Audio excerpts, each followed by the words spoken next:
दिला नाही तर आम्ही आमरण उपोषण करू असा इशाराही त्यांनी दिलाय। पाहूया त्याबाबतची सविस्तर बातमी।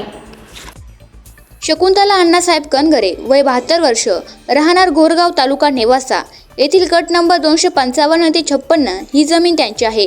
त्यांच्या क्षेत्रामध्ये जाण्या-येण्यासाठी तहसीलदार साहेबांचा आदेश असून देखील दलित वस्ती सुधार योजनेअंतर्गत रस्ता ठराव मंजूर असून त्याला निधी असून देखील तो रस्ता त्यांच्या जाण्या-येण्यासाठी खुला करून मिळालेला नाही।